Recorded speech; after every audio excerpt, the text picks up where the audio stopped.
Dios les bendiga, amados hermanos. Es una bendición nuevamente estar aquí para iniciar esta nueva clase de hoy. Vamos a tener nuestra segunda lección, y primero Dios, pues esta sea una sola sesión, ¿verdad? Am, Vamos a darle gracias a Dios por este tiempo. Gracias, Señor, por el tiempo que nos das. Y bendice a cada uno de mis hermanos que se van a conectar o que verán esta clase a través de nuestro canal. Bendice la vida de cada uno de nuestros alumnos, de cada persona que vea también esta clase. Bendícelos y dirígenos a toda verdad a través de la lección de hoy. Te doy gracias por todo en el nombre de Jesús. Amén. Vamos a, vamos a darle gracias a Dios, ¿verdad? Estamos dando gracias a Dios por esta nueva clase y solo voy a compartirlo ya al grupo. Vamos a ver, ya.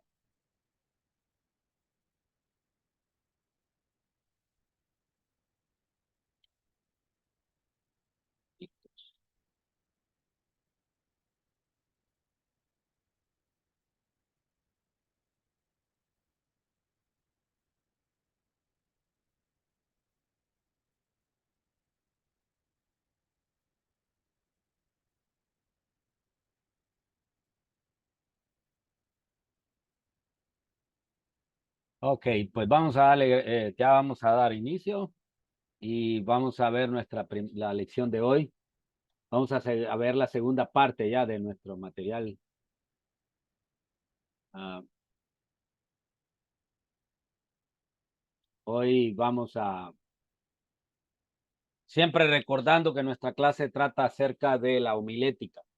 Y hablando de la homilética, hemos hablado que es el arte y ciencia de predicar para comunicar el mensaje de la palabra de Dios. En este estudio nos vamos a centrar en cómo organizar el material, preparar el bosquejo y predicar efectivamente. Vamos a dar algunos principios básicos de la comunicación para hablar en público y ser un orador elocuente. Todos algunos principios. Este es, como decimos, es homilética básica, no es homilética avanzada. Entonces, vamos a iniciar ahí. Si Dios lo permite, pues después, más adelante viene la homilética avanzada, que vamos a ver las diferentes formas de predicar, pero ya más específico, más de lleno, más con elementos que en cada uno de ellos. Pero pues vamos a continuar con la lección. Hoy vamos a hablar de los sermones textuales. En líneas generales, el sermón bíblico puede ser catalogado en tres clases, tres tipos de sermones bíblicos. Primero, el textual, el que se limita a exponer y explicar un texto bíblico. ah, Se usa un versículo o un texto o un pasaje bíblico como base para el mensaje. Y el temático, que es se basa en el tema o asunto. El tema nos da los versículos que vamos a hallar o que vamos a, a usar, perdón. Entonces el temático, más que todo, el tema o el asunto nos da los versículos. En el textual, el texto es un texto limitado que nos da los elementos para poder predicar. Y el expositivo directamente es comentando un pasaje bíblico, narración o parábola de la Sagrada Escritura. Estas tres principales se dividen en otras, tiene otras subdivisiones según el carácter o el procedimiento que adoptemos para arreglar el sermón. Vamos a ver un poco algunos ejemplos de esto, ¿verdad? De este tipo de sermones. Lo vamos a ver a través del estudio, ¿verdad? Vamos a irlo viendo.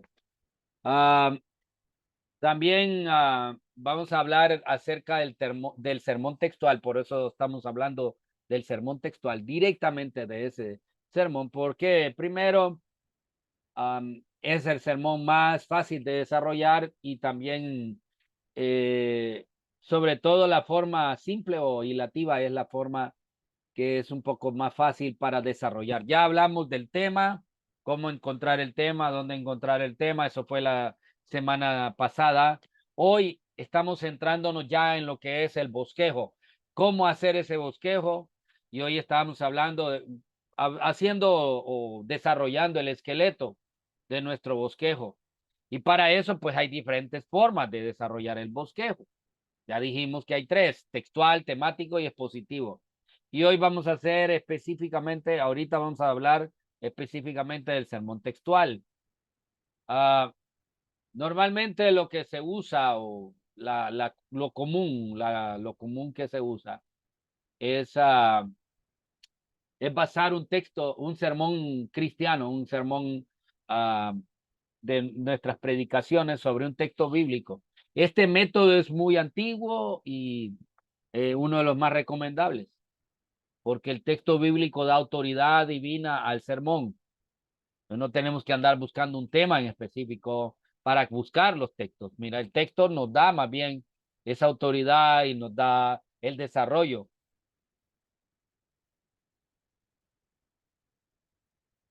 Primero vamos a decir que los textos bíblicos suelen ser usados de tres formas por los predicadores. Primero, el texto algunos lo usan como punto de partida para el sermón. Algunos hacen uso del texto como una especie de plataforma sobre la cual se lanzan a hablar sin acordarse del lugar de donde vinieron. Los que usan así el texto como excusa y no como una base del sermón muestran tener poco respeto a la palabra de Dios. Alguien lo llamó los sermones excusa. Usan un versículo como excusa para explicar y terminan explicando de todo menos de lo que el versículo. Solo lo usan como una plataforma para iniciar el sermón.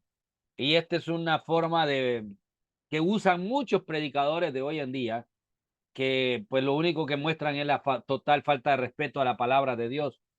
Y normalmente ese tipo de sermón no trae una buena, no trae alimento sólido, no trae algo de mayor relevancia y apoyo y ayuda a la congregación, porque al final el objetivo de cuando enseñamos, de cuando predicamos, nuestro objetivo debe ser enseñar la verdad de Dios. Si no llegamos, si no la gente no lo entiende, entonces no hemos llegado al final, al propósito por el cual estamos predicando. De ahí a la segunda lo usan como un punto de socorro o apoyo. Otros predicadores dicen su texto y predican sin orden de pensamientos, más sin orden, y dan unos pensamientos más o menos buenos, pero por lo general no tienen relación con su texto. Otro error en esa forma de hacerlo. Cuando el predicador se ve perdido, regresa al texto original, lo repite y vuelve a lanzarse al mar de palabras y en otra dirección muy diferente a la primera vez, usando como excusa de su nueva disertación alguna otra palabra del mismo texto, pero el oyente que piensa lógicamente no puede ver ninguna relación ni conexión entre la segunda parte del sermón y la primera. Entonces, otro le llaman mensajes que son como ensalada. Tienen de todo un poco, pero no llevan a un propósito. Meten de esto, meten lo otro, pero no llevan ningún propósito. Por lo menos la ensalada tiene un propósito. Las congregaciones a veces sometidas a tortura de esta clase de sermones, con predicadores que no se preocupan y no se preparan. Definitivamente torturan mucho a la gente. Esos versículos solo usan como socorro, punto de partida.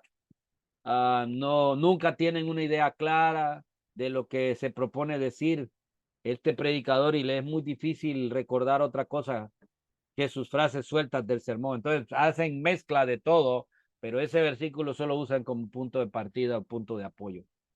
Y número 3, como verdadero texto y fundamento del sermón. Y este es lo que queremos enfatizar hoy. No queremos usar el texto como solo un punto de partida del sermón, ni podemos usarlo solo como como apoyo o como punto de lanzamiento para hablar lo que se nos viene a la mente. Definitivamente tenemos que usar, dando respeto a la palabra de Dios y a su creador, al inspirador de la palabra de Dios. Debemos de usar el texto como verdadero texto y fundamento del sermón. Y vamos a analizar bastante esto, ¿verdad? Hoy. Primer tipo de sermón textual es el textual simple o ilativo, también llamado así. Este es el método más sencillo para preparar un sermón textual. Es el de comentar el texto palabra por palabra. Podemos ir usando el texto, nos va dando el desarrollo. Hay textos muy buenos para esta clase de sermones, pero no todos los textos sirven para este tipo de desarrollo. Muchos textos no pueden ser tratados de modo alguno de esta forma simple, pues darían como resultado un montón de ideas sin un orden lógico. Entonces, este es el método más simple, que el mismo texto lo vamos desglosando por partes y nos va dando la idea general y nos da la idea completa. Pero no todos los textos pueden ser usados con este método. No todos los textos funcionan con este método, porque a ver, si lo aplicamos para todos los textos, a veces nos van a salir sermones sin ningún orden y sin ninguna lógica.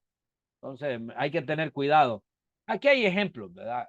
Vamos a ver un ejemplo, Primera Timoteo, capítulo, vamos a ver ahí, Primera Timoteo, capítulo 1, versículo 15. Ah, Primera de Timoteo.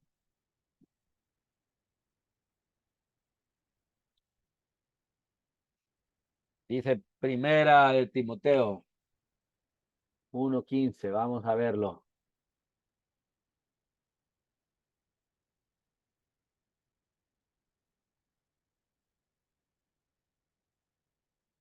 Ok, dice, palabra fiel y digna de ser recibida por todos, que Cristo Jesús vino al mundo para salvar a los pecadores, de los cuales yo soy el primero. Entonces, este es el texto que nos aparece ahí, ¿verdad? Palabra fiel y digna de ser recibida por todos. Primera Timoteo, Primera Timoteo 1:15. Palabra fiel y digna de ser recibida por todos. Bienvenido, hermano Manuel. Estoy con la segunda parte ya estamos hablando ya hablamos del primero, la semana pasada estuvimos hablando de lo que era estábamos hablando de lo que era el tema y de dónde encontramos los temas. Si usted vio la lección anterior, se dio cuenta que estábamos hablando de eso. Hoy vamos a ver, ya no vamos a hablar del título ni del tema. Hoy vamos a hablar de lo que es el bosquejo, cómo desarrollar un bosquejo. Vimos tres maneras, de tres tipos de sermones según el bosquejo. Está el textual, está, vamos a verlo ahí, ¿verdad? Solo para que usted esté al día, se ponga al día con lo que estamos estudiando. Ok. Bueno, ahí viene el hermano Héctor también. Ajá.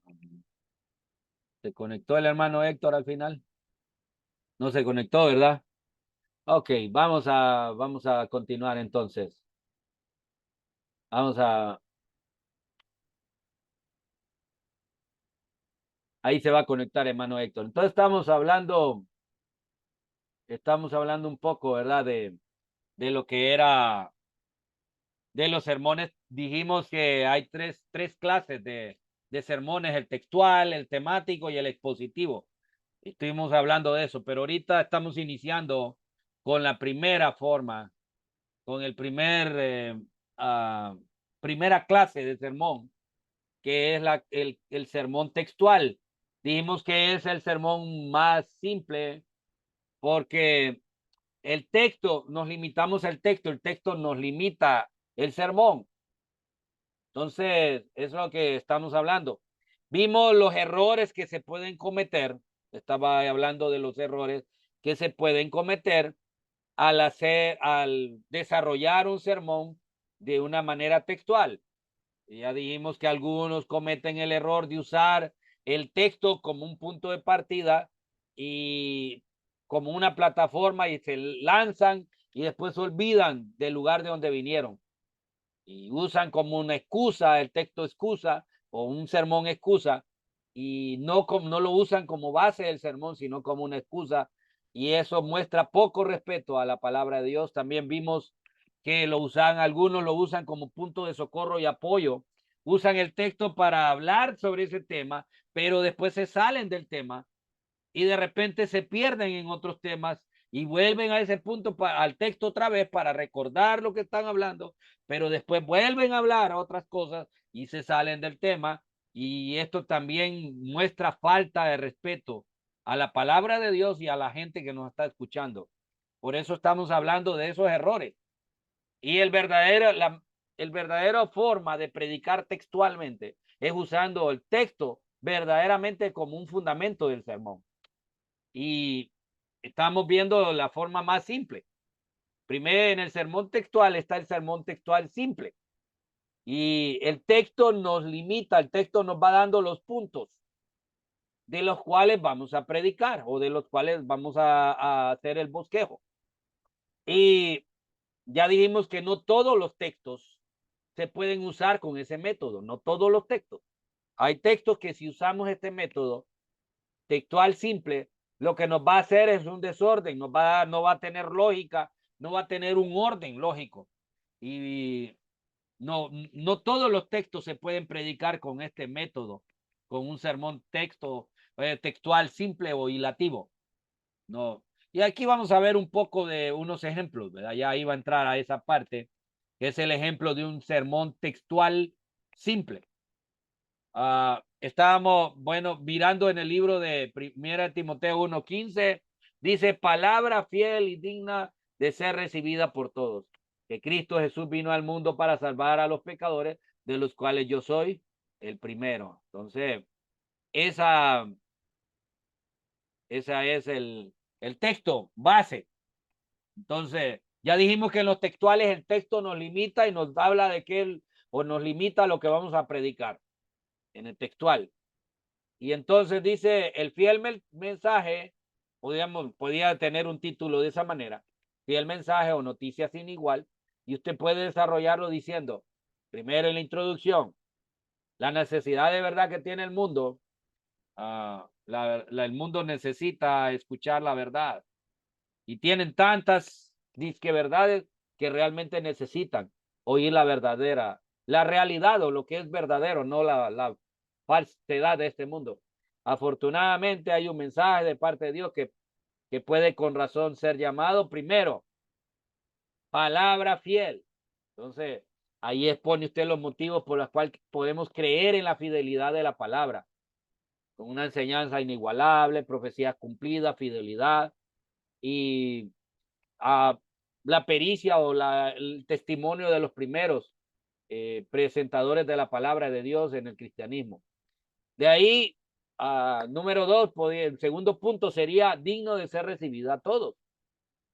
Entonces, aquí podemos hacer el énfasis de la necesidad que todos los hombres necesitan escuchar la palabra de Dios para poder tener salvación y hacer caso al llamado de Dios.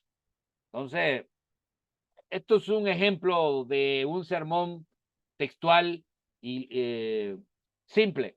El texto nos va dando los puntos. El texto nos va dando los puntos. Nos va haciendo el cuerpo del mensaje. Que Cristo Jesús vino al mundo. ¿En qué consiste esta gloriosa noticia? Que todo hombre necesita conocer. Que Cristo Jesús vino al mundo. Cristo significa ungido, elegido de Dios para una misión especial. ¿Cuál fue su misión? Venir y salvarnos. Entonces, las promesas, podemos hablar de las promesas que Dios hizo desde el principio, a través de los tiempos, desde que el primer hombre pecó hasta que Jesús vino al mundo. Podemos hacer eso, ese énfasis en esta parte. ¿Por qué? ¿En qué consiste esta otra? También para salvar a los pecadores. Y si solo hubiera venido a morir como un mártir, pues no tendría sentido. Y él vino con un propósito. De hecho, su nombre significa Salvador, Jehová salva, porque él salvará al mundo de sus pecados. Entonces, podemos hacer énfasis en esa parte de los pecadores, y Pablo dijo, de los cuales yo soy el primero. Esta es una confesión de cada persona. Cada persona necesita entender que es un pecador, igual que Pablo lo entendió. Entonces, quizás el más grande pecador del mundo no seas el más grande pecador del mundo, pero es el primero. Entonces, aquí hay un orden lógico en este texto, ¿se fijan? Ahora, como dije, no todos los textos se pueden usar de esta manera. No todos se pueden usar con, con este sermón textual o ¿cómo que decía la otra expresión? Que es una palabra en español, ¿verdad? Hilativo es la palabra, perdón. Entonces, este texto nos da, vemos en este texto un orden lógico y nos ayuda a llevar a un fin a las personas, lo lleva de un orden. No todos los textos se pueden predicar así, tenemos que tener claro. Otro texto está en el que viene ordenado, está en San Juan 10, 27 y 28. Se usa de una metáfora que es la del buen pastor y necesita una explicación y una aplicación especial. Y aquí está, ejemplo número 2, los privilegios del rebaño de Cristo. Primero, una introducción. Hacemos una referencia a la figura del pastor que aparece en la Biblia y a través de la historia. De ahí dice los privilegios. Primero, mis ovejas oyen mi voz. Primero, explicando quiénes son esas ovejas. Quiénes son sus ovejas. Porque existen otras ovejas. Usted no hace énfasis. Dice, yo las conozco. Conozco. El privilegio y la responsabilidad que implica la omnisciencia de Dios. Dios lo sabe todo y nos conoce desde el vientre de nuestra madre. Entonces hacemos un énfasis en esa parte. De ahí me siguen. Defina lo que significa seguir a Cristo, imitarle, obedecerle. Y de ahí dice, yo les doy vida eterna. Aquí hay una promesa y considera la grandeza de esa promesa. Yo les doy vida eterna. Y después, número 5, y no perecerán jamás. Una seguridad preciosa de lo que no debemos, de la que no debemos abusar. Tenemos vida eterna en el Señor, una seguridad. Y dice, nadie las arrebatará de mi mano. Entonces aquí hay una seguridad y consuelo que que ofrece el Salvador y protección en medio de las tentaciones. Entonces, no deben ser tratados de forma expositiva simple, sino aquellos textos que contienen en sí un orden lógico. El texto nos puede dar un orden lógico y progresivo. O sea que empiezan desde lo más simple o general en particular hasta desde lo menos importante hasta la conclusión o el clímax, lo principal de lo que necesitamos hacer énfasis en ese texto.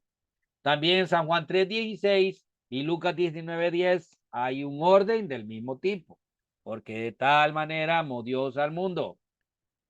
Okay. Hacemos énfasis del amor de Dios al mundo. ¿Qué tanto amado? ¿Qué amor hay como ese? No hay otro amor. ¿Y en qué se basa ese amor? Dice, de tal manera, que dio a su Hijo unigénito. ¿Quién puede mostrar mayor amor que el que da su vida por los demás? Entonces, Dios mostró su amor dándonos su Hijo. Nadie lo hace. Entonces, que ha dado, dice, a su Hijo unigénito para que todo aquel que en él cree. Entonces, aquí hay un requisito, ¿verdad? Tiene que creer para todo aquel que cree. No se pierda y hay una promesa y tenga vida eterna. No se pierde y tiene vida eterna. Entonces, hay un orden lógico en el texto también. Lucas 19:10 también hay un orden lógico. Entonces, ustedes lo pueden ver. Me gustaría que de ejemplo ustedes desarrollaran uno entre esos dos versículos. El libro de Lucas 19:10 o San Juan 3:16. Y puedan, como tarea, téngalo ahí para que le ayude, usted practique de esa forma. A hacerlo de una forma simple, lo que se llama el método textual o el sermón textual simple. No sé si hay alguna pregunta con el sermón textual simple. Hermano Manuel o hermano Héctor. ¿Están ahí? Eh, bueno, pregunta no, hermano, pero sí está bastante interesante porque la manera en que es prácticamente la manera en la que manejo actualmente el desarrollo de los mensajes que llevo. Y pues esto me ha ayudado bastante porque me ayuda a entender ciertos puntos que aún no los tenía del todo claro. Gracias, hermano, por su aportación. Hermano Héctor, ¿está por ahí? ¿O lo dejamos para el siguiente? Ok. De ahí vamos al segundo. Diga, hermano Héctor. ¿Me escucha? Sí, Sí, la verdad que, como dice hermano Manuel, hay cosas que nosotros pues todavía no las teníamos tan claras, pero eh, como también hemos aprendido con usted que a veces el texto principal tenemos que irlo bien arriba o más abajo, ¿va? Para poderle entender completamente, ¿va? lo que es el texto y el contexto. El texto y el contexto. Sí, Ya esa es parte de la interpretación. sí. Está bien. Gracias, hermano Héctor. Gracias por sus aportes. Ah, ahora ah, vamos a ver el método o el sermón textual analítico. Eso es muy diferente. En el anterior, el texto, las partes del texto nos daban el orden, lo que era el bosquejo que nosotros íbamos a predicar. Pero en el sistema textual analítico eh, se añade fuerza a las ideas del texto y si se concreta en una frase que las defina de un modo subjetivo, es decir, formulando una especie de tema para cada parte del texto. No es el texto en sí, literal como en el anterior. O sea, en el método simple, literalmente tomamos partes del texto como partes de nuestro bosquejo. Este sermón textual analítico, vamos a dar una declaración corta de esa parte de ese versículo, del versículo. Analizamos el versículo y usamos partes principales y ponemos una idea analítica, una idea analizada por nosotros y formulamos un tema de cada parte de ese texto. Aquí hay un ejemplo. Ejemplo, aquí es la promesa del ladrón arrepentido, Lucas 23:43. Entonces, como ustedes pueden ver, ahí hay una análisis de esa parte. Ya no es el texto el que me dice cuál es el punto que voy a hablar, es lo que yo analizo de esa parte. Entonces yo digo, seguridad preciosa. De cierto te digo, la palabra, ya sabemos que cuando Jesús decía, de cierto, era una afirmación segura, también era porque quería llamar la atención. Son dos cosas que Jesús, las cuales Jesús usaba esa expresión de cierto te digo. De ahí viene algo de número 3, invitación admirable. Dice, estarás en el paraíso, estarás conmigo en el paraíso. Hay una invitación, estarás en el paraíso. ¿Quiénes quieren estar en el paraíso? Hay una invitación para todos. Entonces, de ahí viene compañía gratísima, la mejor compañía. Estarás conmigo. ¿Quién no quiere estar con el Señor? De ahí, número 4, promesa sin dilación, o sea, sin retraso.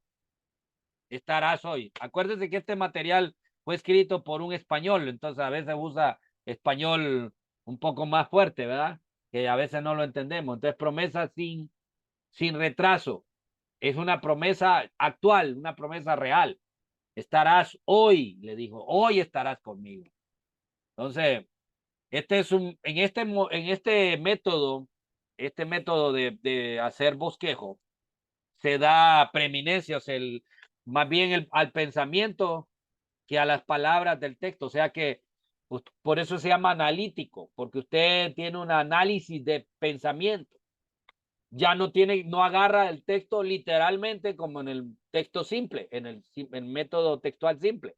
En el método textual simple, el versículo, los puntos son las partes del versículo. Aquí no, en este método textual analítico, siempre dividimos el texto en partes, pero lo analizamos y ponemos una expresión ya analizada, una frase analizada por nosotros que explique esa parte del versículo, como lo vemos ahí. Entonces, es más, se le da mayor importancia al pensamiento que al texto. Por eso se llama analítico. Ahora, y no hay tanto peligro que siga tan solamente un tratamiento verbal del pasaje, ¿verdad? Es decir, una repetición del texto. Por eso esto nos ayuda a ser un poco más analíticos. Hay que estudiar más fuerte o hay que pensar más. Por eso decíamos que el método textual simple es el más sencillo para hacerlo. Pero este también nos ayuda porque da un poco de trabajo. Nos pone a trabajar un poco en la mente. Y es muy interesante. Vemos el ejemplo número 4. Una invitación evangélica, Isaías 45:22. Mirad a mí todos los términos de la tierra y sed salvos todos los términos de la tierra. Es una invitación evangélica. ¿Cuál es la invitación? Un medio fácil a través de la vista. Mirad. Un objeto divino. ¿A quién? Miramos al Señor. A mí, dice el Señor. Y una invitación amplia. Todos los términos. Todo el que está en la tierra tiene una invitación para esto que el Señor está llamando. Y sed salvos. Todos los términos. La invitación es a ser salvos. Pero hay un medio, mirándole al Señor, el objeto es a través de el Señor, mirando al Señor, usando un sentido que es la vista, mirando un objeto a alguien, una persona que es Dios, y es una invitación amplia. Entonces, este es otro bosquejo de forma analítica sobre los temas expuestos, con un poco de desarrollo por medio de subdivisiones. Vemos aquí en el ejemplo 5. Ya vimos esto del privilegio de del rebaño de Cristo en el ejemplo número 3. Ahora en Juan 10, 20, en el anterior, ejemplo número 2 creo que era. Ahora vemos los privilegios del rebaño de Cristo. Ahora con este método analítico. Juan 10, 27. Son un pueblo especial, dice, son mis ovejas. Entonces, los privilegios que son un pueblo especial. De ahí, número 2, es una posesión. Hay una expresión de posesión. Mis ovejas han sido compradas por él. La siguiente es expresa carácter también. Son ovejas, no lobos. Entonces vemos la expresión analítica o el párrafo que analizamos, lo desglosamos en subdivisiones. Es el mismo método analítico textual, pero con subdivisiones de la palabra principal. Son un pueblo especial y lo desarrollamos. Primero, hay una posesión, son del Señor. Hemos sido comprados por él. Y la siguiente, expresa carácter. ¿Por qué? Porque son ovejas y no lobos. No los llama lobos. Entonces, son para hablar de las ovejas. De ahí son un pueblo atento. Oyen mi voz. ¿Por qué? Porque tienen oídos espirituales. ¿Cómo podemos oír a Dios? Solo con nuestros oídos espirituales. Distinguen las voces humanas y la del diablo, que en vez distinguen a la del buen pastor en vez de las voces del diablo y del mundo. Porque dicen, oye, mi voz, dice el Señor. Entonces, es un pueblo atento, porque escuchan al Señor. De ahí es un pueblo amado, yo les conozco. Jesús los discierne, los aprueba y Jesús los vigila. Número 4, pueblo obediente. Ellos me siguen, estas ovejas me siguen. Reconocen a su pastor en el mundo, no siguen al otro pastor, enemigo, Satanás. Solo siguen al Señor, lo reconocen. Y según no solo lo reconocen, también lo obedecen, le obedecen. Entonces vemos, este método también es el mismo método textual, pero analítico, y ahora vemos más ampliado el método analítico con divisiones y subdivisiones de la división principal. Ya dijimos que analíticos son expresiones del texto analizados por nosotros. Ponemos un párrafo con análisis, con una palabra que hable de acerca de esa parte del texto, y después lo podemos explicar, como lo vemos aquí, con subdivisiones. Ya dije, hay que ver si ese versículo funciona para un método o para otro. Ya dije, no todos los textos funcionan para el método textual. Especialmente para el sencillo, no todos funcionan, pero si ya lo encontró sencillo, puede hacerlo analítico. Entonces, es así. No importa, siempre se puede usar de una manera analítica. Ahora, el otro sistema analítico es el invertido. ¿Qué quiere decir eso? Algunos textos pueden ser tratados provechosamente de diversos modos por medio de la inversión de términos, o sea, variando el orden de las frases que entran en el texto. No siguiendo el orden cronológico del texto, no el orden que tiene el texto, sino usando el orden lógico dentro del texto. ¿Me entiende? O sea, ya no ciego el orden como va escrito, sino el orden lógico de ideas dentro del texto. Y eso se llama el texto analítico invertido. Que hay un ejemplo. Privilegio que entraña gran peligro. Tomando Efesios 4:30, dice que por medio de él fuiste sellados por el Espíritu Santo de la promesa hasta para el día de la redención. Por lo cual no contristéis al Espíritu Santo, con el cual fuiste sellado. Dice, ¿se fija usted que no sigue el mismo orden? Entonces, ¿por qué? Porque eso vamos a seguir el orden lógico. Dice, un gran beneficio, fuimos sellados, privilegio que entraña gran peligro. ¿Cuál es el privilegio? ¿Cuál es el privilegio? Que somos sellados por el Espíritu. Segundo, otro privilegio, una gran esperanza hasta el día de la redención. Y un requerimiento en ese texto es no constristen o no entristezcan al Espíritu Santo. Entonces, puede compararse, ¿verdad? Aquí, con la condición del creyente o la del esclavo hebreo que esperaba el jubileo para obtener la libertad y formular el bosquejo de otra manera. Entonces, ya este es otro ejemplo, el ejemplo 7.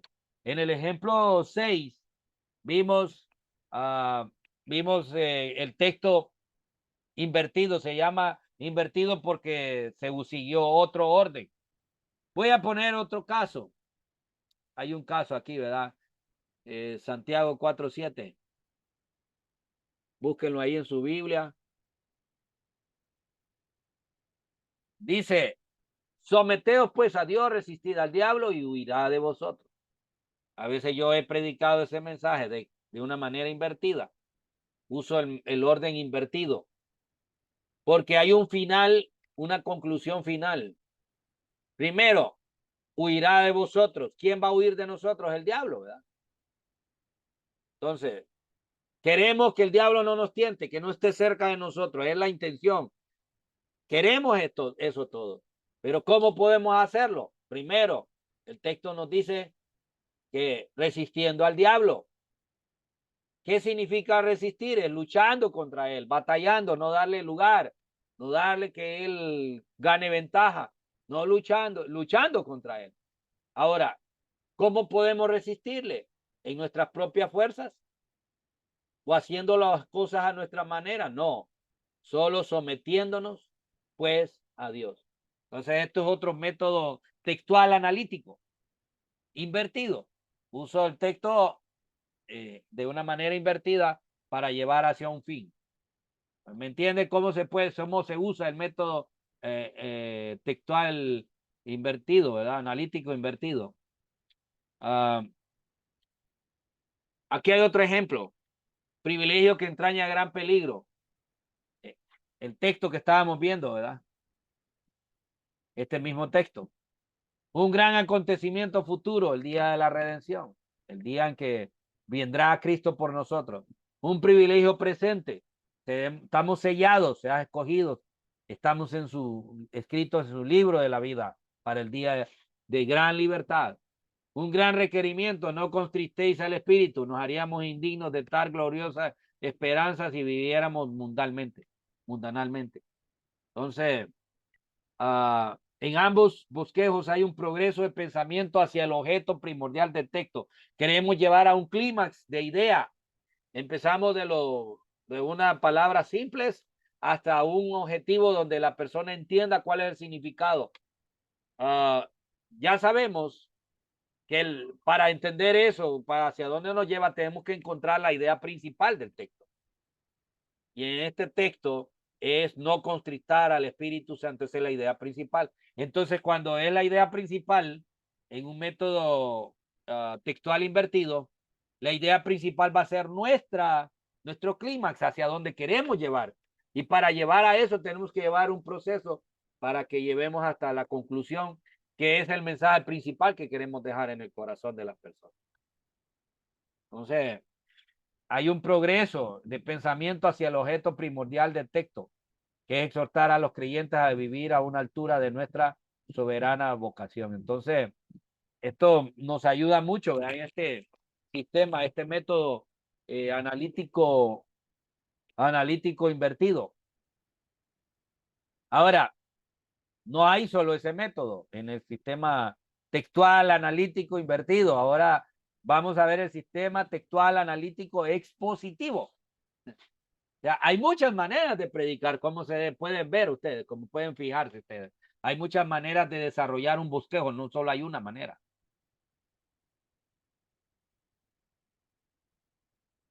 Todos con el propósito de que nosotros lo entendamos y los oyentes lo puedan entender también. En el sistema, en el método analítico expositivo, este se emplea en gran provecho en textos largos, o sea, porciones formadas por varios versículos, de los cuales se toma no cada palabra o frase para exponerla, considerarla, sino las que convienen al plan general del sermón según el tema para el cual se comenta. Entonces aquí podemos tomar un versículo y usar, voy a poner un ejemplo. Yo he usado este sistema textual analítico expositivo, lo he usado para el Salmo 1. Usted sabe de qué habla el Salmo 1. Habla de dos personajes ahí. Habla del bienaventurado y habla de los malvados, del malo. Entonces, llegamos a una idea principal. ¿Cuál es la idea principal? Los resultados del hombre, del bienaventurado, las bendiciones, los resultados que tendrá y los problemas y los castigos que vendrán al malvado. Entonces, este es un método expositivo también. Lo llevo hacia ese propósito, ¿verdad? Este método nos ayuda mucho también para poder, se llaman expositivos, y aunque vamos a hacerlo de otra manera, pero aquí solo estamos dando un ejemplo de cómo se aplica el método textual, ¿verdad? No es posible la formulación homilética de sermones, de sermones expositivos, sino por el método analítico, ya que se trata de pensamiento. Cuando estamos hablando de pensamientos, cuando usamos el método analítico, tenemos una frase que habla de esa parte del pasaje que queremos hacer énfasis. Sin las frases analíticas que relacionan sus partes con el tema, no tendría sentido las frases escriturales que se escogen para comentar. Aquí hay un ejemplo de este sistema analítico expositivo. Primero, la religión genuina. Ezequiel 31, 19 al 21. Ya dijimos que con este podemos usarlo en textos más largos. Primero, Ezequiel 31 dice cuál es la religión genuina. Primero, su autor dice: yo Jehová. ¿Cuál es el cambio que produce? Corazón nuevo y espíritu nuevo. La obediencia que demanda para que anden y guarden. ¿Y cuál es la bendición que da esa religión genuina? Ser su pueblo. Este es un ejemplo del método analítico expositivo. Entonces, voy con el ejemplo número 8. Ejemplo número 8. Perdón, ya hicimos el 9, perdón. El ejemplo número 9. Dios el todo en la vida del creyente. Salmo 73, 24. Primero, en el Salmo 33, ¿cuál es tu guía? Vamos a verlo ahí, el Salmo. Vamos a leer el Salmo 73, 24. Salmo 73.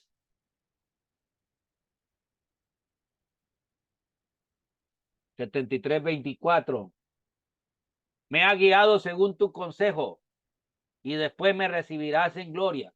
¿A quién tengo yo en los cielos sino a ti? Y ahí fuera de ti nada deseo en la tierra. Mi carne y mi corazón desfallecen. Mas la roca de mi corazón y mi porción es Dios para siempre. Vamos a ver cuánto era, hasta qué texto es, hasta el 26, ¿verdad? Ahí está, hasta el 26. Mi carne y mi corazón desfallecen, mas la roca de mi corazón y mi porción es Dios para siempre. Entonces, viendo ese texto, miramos ahí en el texto. Primero, su guía en la vida, versículo 24. Versículo 24. ¿Cuál es la guía? Me ha guiado según tu consejo. ¿Cuál es la guía entonces? El consejo de Dios. Su sostenimiento en la muerte, segunda parte del versículo 24. Después me recibirás en gloria. Después del 27, dice su porción para siempre, versículo 26, perdón. Dice, mi carne y mi corazón desfallecen, mas la roca de mi corazón y mi porción es Dios para siempre. Siempre Dios estará conmigo. Entonces, esta es una manera de hacer un bosquejo. En el primer bosquejo, todo el desarrollo giró alrededor de la palabra religión, y en el segundo en la persona de Dios.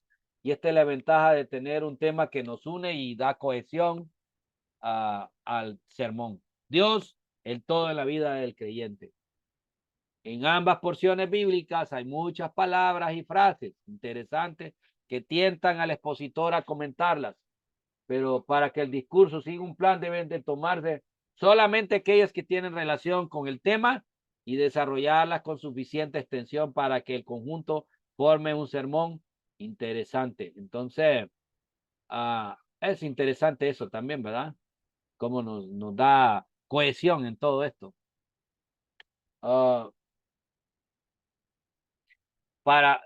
La idea es dar un sermón interesante y que edifique a nuestros oyentes. Mientras usted mejora en sus sermones, mientras usted mejora el bosquejo de sus sermones, los oyentes lo van a disfrutar mejor, van a poder entender mejor el texto, y usted va a hacer que la gente disfrute escuchar la palabra de Dios. La gente va a querer escuchar más, va a estar más interesada, porque si nos preparamos para eso, vamos a tener personas que van a querer escuchar más la palabra de Dios. Pero cuando somos predicadores que lo hacemos de manera negligente, la gente no llama la atención, no hace cambios en el corazón. Entonces, en el desarrollo del ejemplo 9 aparece el texto, el versículo 25, el cual puede ser citado y hasta comentado durante el desarrollo del versículo 26, explicando que a veces, con motivo de las tribulaciones con las cuales Dios prueba a sus hijos, el creyente es tentado a sentirse solo, abandonado de la providencia y llevado a renunciar con ironía y amargura a la pregunta del versículo 25. Pero basado a la gloriosa esperanza, el versículo 24 se cambia de la amargura en confianza hasta poder llegar a decir en un sentido ponderativo, no con signos interrogantes, sino de admiración, la pregunta, ¿a quién tengo yo en los cielos?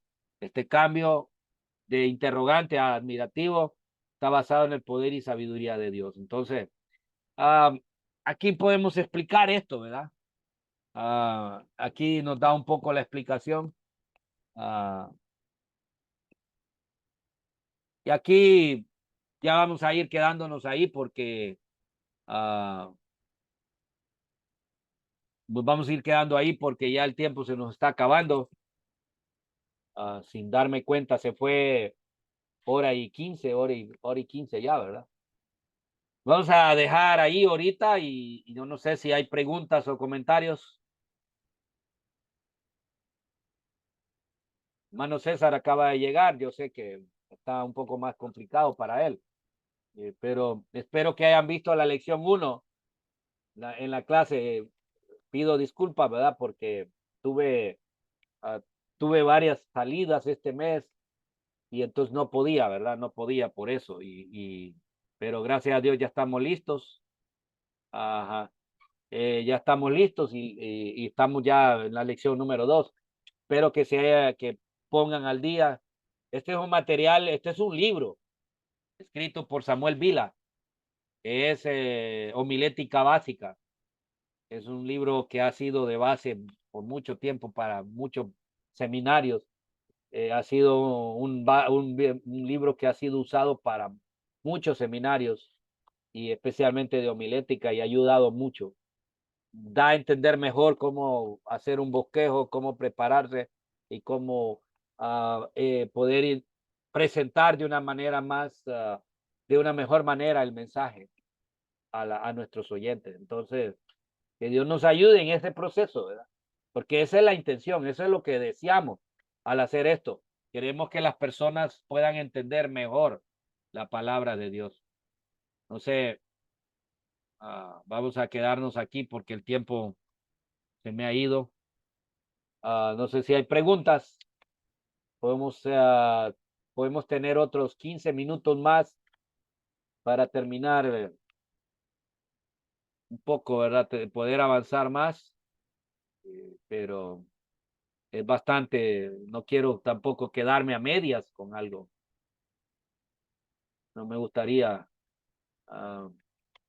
Yo lo único que quiero es terminar el sermón textual. Esa es la intención. Hay mucho de este material que usted lo puede leer y que usted puede estudiar los ejemplos. Es mejor una manera de que usted lo pueda ver los ejemplos, ¿verdad? Más que todo yo quiero hacer énfasis en los métodos. Entonces vamos a cortar ahí y nos vamos a volver a conectar otros minutos más, 15 minutos más para poder terminar la clase y de ahí vamos a dar tiempo de preguntas. Entonces los veo al momentito. Creo que va a ser el mismo link. Voy a probar, creo que sí es el mismo link, pero si no, pues mando otro. Terminemos Dios les bendiga. Nos vemos ya en un momentito. Ya solo corto y vuelvo a conectarme.